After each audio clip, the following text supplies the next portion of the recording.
Firstly, I want to compliment Minister Coveney and Minister Byrne and their officials in the department on preparing this legislation, and I know other departments fed into it quite necessarily as well. This is important legislation and it's welcome from many points of view. It ensures reciprocal access to health services for residents of Ireland and Britain, and indeed Deputy Burke has outlined that in good detail. It ensures the European health insurance card for residents of Northern Ireland should they lose that particular facility when Britain post 1st of January next. It continues the financial support for Irish third-level students in British colleges. It maintains continuity of social protection arrangements in the common travel area. It protects employees in Ireland of a company that has been made insolvent in Britain. It enables extradition between Ireland and Britain when Britain leaves the European arrest warrant scheme.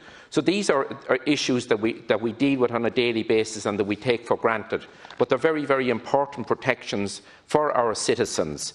In barely 7 weeks' time, Britain will be outside not just the European Union, but most importantly, and very regrettably, will be outside the customs union and the single market.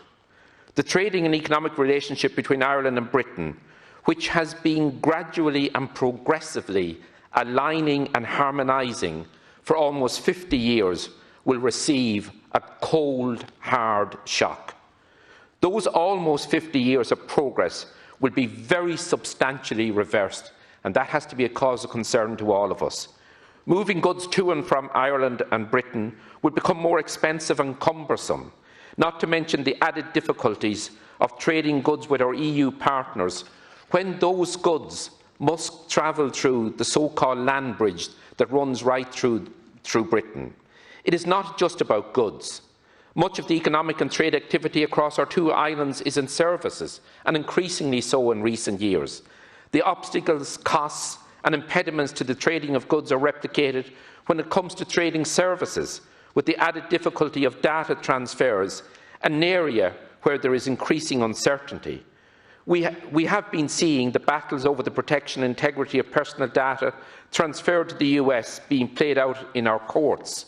The two methods introduced to permit businesses to transfer the personal data of EU citizens to the US have both been struck down: Safe Harbour and Privacy Shield. Could we face the same problems and difficulties in transferring data to Britain when Britain is outside the EU and no longer under the aegis of the GDPR? Our economy, unfortunately, is about to receive a major jolt, if not a seismic shock, and yet with just 7 weeks to go, we remain unsure as to the nature and construction of the new relationship, and that's not the fault of anybody in our state or in government at political or official level. It is extraordinary that we cannot state with any certainty now, with only 7 weeks to go, if there will be a post-Brexit deal between Britain and the European Union, never mind what it will contain. I know Taoiseach and the Minister for Foreign Affairs have repeatedly said that we anticipate that there will be such a deal, and that's an important message to give out. I know that there is very little else that can be said right now, as if government were to talk about a no-deal situation, it would be seized upon by the Brexiteers in the British government as evidence that the EU just wants to punish England for having the temerity to leave the EU. But the delay in reaching agreement in negotiations is going to cause businesses in my constituency and many, many other areas, and right across the border on both sides. We are working in the hope that there will be some last-minute agreement on such outstanding issues as fishing and a level playing field, but we are also seeing deadline after deadline pass. I know that the Minister Coveney spoke at the Committee on the Implementation of the Good Friday Agreement recently, and we all spoke about the need to implement the Withdrawal Agreement and the Northern Ireland Protocol, not just implement them, but implement them in good faith as well. We know that any agreement reached in the negotiations led by Michel Barnier and David Frost will need to go through a ratification process, and yet we watch the clock tick down. It is worth asking the question, just how sustainable and long-lasting will any agreement reached in these stop-start talks with the representatives of the current British government be? A British National Audit Office report on the British border preparedness, published last week, makes it clear that there will be significant disruption at the end of the transition period because of inadequate infrastructure and IT systems. The report also said that there was lack of preparation on the part of British businesses. What it doesn't say is how British businesses can be expected to prepare themselves for the post-January the 1st black hole when their own government has not a clue what it is doing or trying to achieve. Irish businesses are being placed in a similar position, though the Irish government and state agencies have been working hard insofar as they can to help business to prepare by offering its best assessment of what the situation will look like, and very importantly as well, giving financial support to businesses to prepare. After January the 1st, I know that all of us as public representatives will be inundated with queries and questions about economic operators' registration and identification numbers. These are the unique numbers, as members know, the unique reference number that allow businesses to import or export with countries outside the European Union and are required in all customs declaration forms. We are going to see the return of the customs broker, a job title we had thought had gone the way of the glimmer man. Companies exporting goods will now have to have customs brokers and have a mechanism to pay the customs duty and the right information and documentation to support the importation of goods. How companies large and small do business is going to change. Almost no one running a business today will have any muscle memory of operating customs processes. I know this will be a problem for all companies, but given the issues, scale and the capacity of larger companies to deal with this, it would be a much bigger issue for the small to medium enterprises. Over a series of speeches here over the past few years, both in plenary session in the Dáil and at various committees, I have set out in the starkest terms my particular anxieties about the very many economic and social problems that Brexit heralds for my community and my region, both north and south.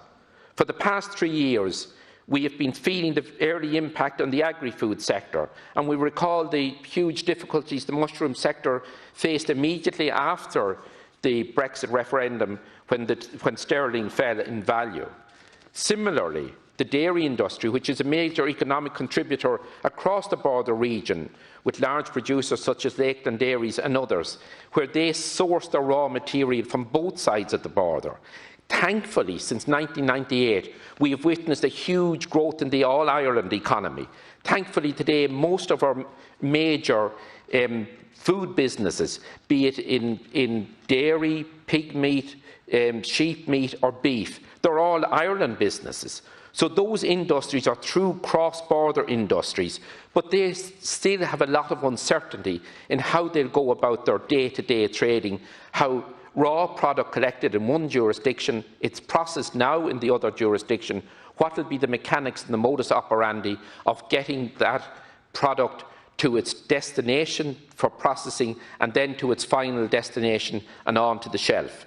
Our region and our communities are effectively being held hostage and used as leverage by a Tory party driven by what we have to regard as Brexit madness. As I have said here many times, this is not the action of a good neighbour. Last June I said here in another debate that the government must prepare for the worst, and this bill is an important further step in doing that. I commend the government for producing such a wide-ranging and comprehensive omnibus bill. It is a vital element in tackling the huge range of complex issues individuals and businesses alike will face post-Brexit transition. Its aim is clear: to reduce as far as we practically can the impact of the post-Brexit situation on Irish businesses and ameliorating the disturbance that Brexit will bring. I know that there was an understandable wariness about moving too quickly in that direction, in the forlorn hope that sense might prevail in Westminster. As we can see it, it has not. The careless and reckless abandon that Mr Johnston's government has shown to its neighbours in Europe, not to mention its mendacious approach to its responsibilities under the Good Friday Agreement, will take years to repair. Future British governments will find themselves having to undo the damage inflicted by Mr Johnston, Mr Gove, Mr Rabbitte and their colleagues, just as President-elect Biden must undo some of the damage caused by his predecessor.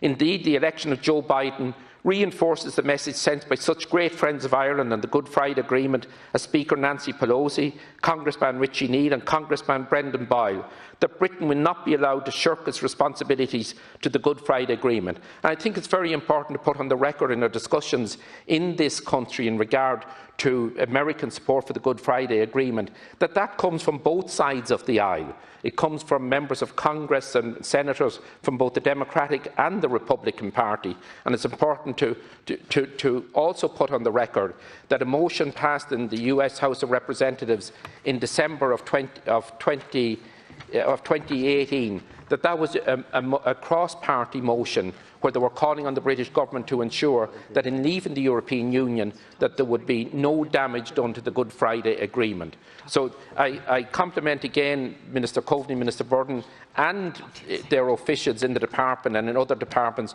on preparing this necessary piece of legislation.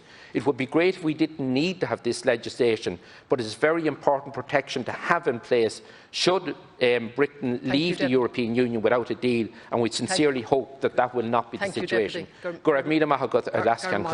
Thank you.